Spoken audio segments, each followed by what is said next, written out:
नमस्कार दोस्तों। तो आज हम बात करेंगे factor influencing the rate of reaction. उन सभी फैक्टर के बारे में जो रेट ऑफ रिएक्शन को प्रभावित करते हैं, वे रेट ऑफ रिएक्शन को जो है बढ़ा सकते हैं या फिर घटा सकते हैं। जनरली बात करें तो प्रत्येक फैक्टर ऐसा है जो रेट ऑफ रिएक्शन को बढ़ा ही देगा। तो सबसे पहले बात करते हैं नेचर ऑफ रिएक्टेंट कि रिएक्टेंट की नेचर पर कैसा जो है रेट के ऊपर प्रभाव पड़ेगा। तो यहाँ पे हमारे पास दो रिएक्शन दी हुई हैं। सबसे पहले reaction 2NO plus O2 give you 2NO2 जो कि एक फास्ट रिएक्शन है। इसी प्रकार से दूसरी रिएक्शन हमारी 2CO plus O2 give 2CO2 that is a slow reaction.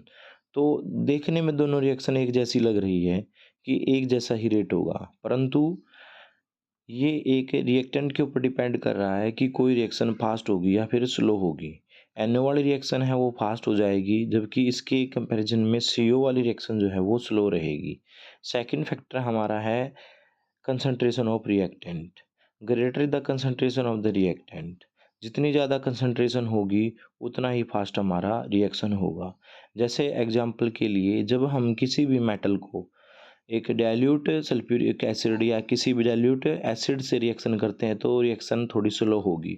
वहीं पर हमारे पास में एक हम मेटल को रिएक्शन करते हैं किसी भी कंसनट्रेटेड एसिड के साथ में, तो वो रिएक्शन बहुत ही फास्ट होती है। तो इसलिए हम कह सकते हैं कि कंसनट्रेशन का जो है रेट के ऊपर प्रभाव पड़ता है और वो रेट ऑफ रिएक्शन को इंक्रीज कर देता है। थर्ड फैक्टर हमारा टेम्परेचर। यदि हम टेम्परेचर की बात करते हैं तो टेम्परेचर बढ़ाने से रेट ऑफ रिएक्शन हमारा इंक्रीज हो जाता है। ऐसा क्यों है?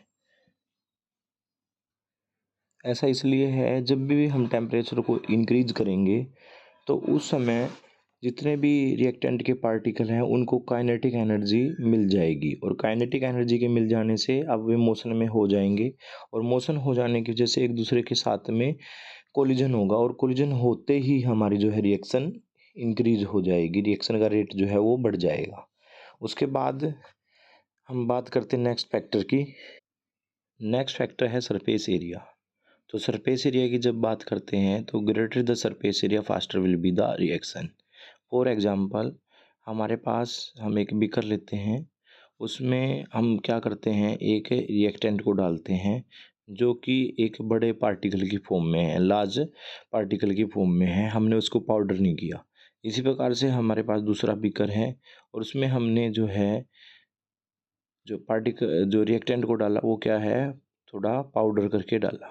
तो इसमें जो रिएक्शन है पाउडर करके जब हम डालेंगे तो उसका सरफेस एरिया इंक्रीज हो जाएगा, और उसमें क्या होगा, जो हमारी रिएक्शन होगी वो फास्ट हो जाएगी।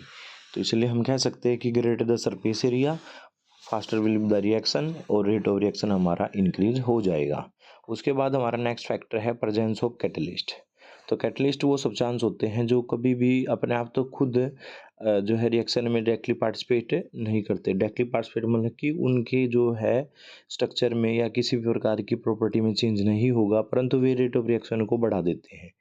और कैटलिस्ट की प्रेजेंस से कोई भी रिएक्शन जो काफ़ी दिनों में होने वाली होती है, या फिर कि हावर में होने वाली होती है, या फिर मिनट्स में या फिर डे में होने वाली होती है, वो कुछ ही समय में हो जाएगी। जैसे एग्जांपल के लिए, जो हमारा जो स्टमक है उसमें हम जब भोजन खाते हैं तो वो भोजन जो है पचेगा नहीं यदि कैटलिस्ट ना हो। वो कैटलिस्ट रूपी एंजाइम की मदद से ही वो पचेगा, और जो काम काफ़ी देर में होने वाला होता है वो क्या है, कुछ ही हावर में हो जाएगा।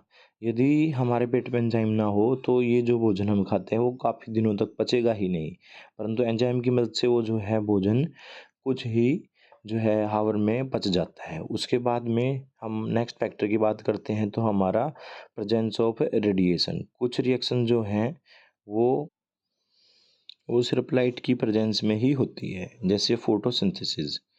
ऐसी रिएक्शन है जो रेडिएशन की मदद से ही होगी।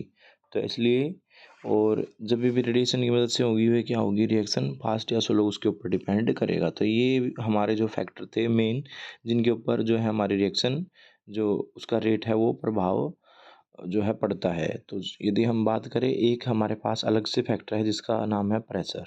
तो प्रेशर का जो प्रभाव है वो हमारी गैसियस रिएक्शन पर ही ज़्यादा होता है, और जब भी हम प्रेशर को इंक्रीज़ करेंगे उसका जो गैसेस रिएक्शन है उसका रेट भी बढ़ जाता है।